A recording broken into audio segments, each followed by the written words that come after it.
I know you wrote an article just kind of, the reason for the struggles. Is it as simple as Donovan Mitchell hasn't been able to play like Donovan Mitchell, for lack of a better description?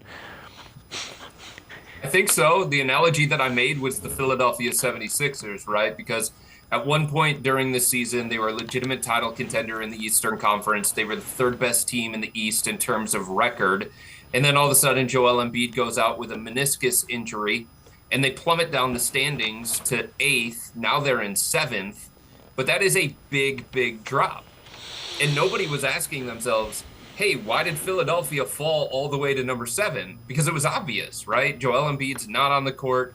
Philadelphia is not going to function the same way offensively and defensively. They're going to be a completely different team without Joel Embiid, and they're going to struggle to consistently win games. They're 15-27 so far this year without Joel Embiid.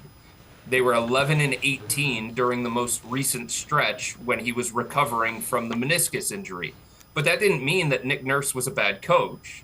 That didn't mean that Philadelphia was no longer a title contender. That didn't mean that Tyrese Maxey couldn't step up and fill the void of Joel Embiid. It just means when you're playing without an MVP candidate, it's going to cripple your chances of consistently winning basketball games. So all I'm saying is, if that's the obvious reason and everybody can accept the fact that Philly tumbled from 3 down to 8, now to 7, because Joel Embiid, their MVP candidate, wasn't out there to help them consistently win those games, why can't people say the same thing about the Cavs and Donovan Mitchell?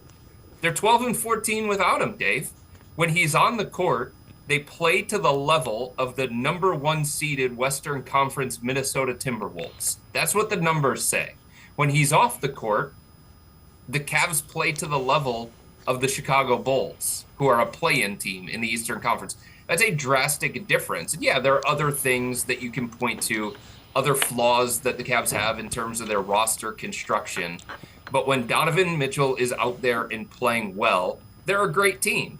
When Donovan Mitchell is not healthy or unavailable, they're not a good team. And I do think it's pretty simple if people just are willing to accept that reality. Yeah, usually the simplest answer is the correct one. I mean, stop making sense.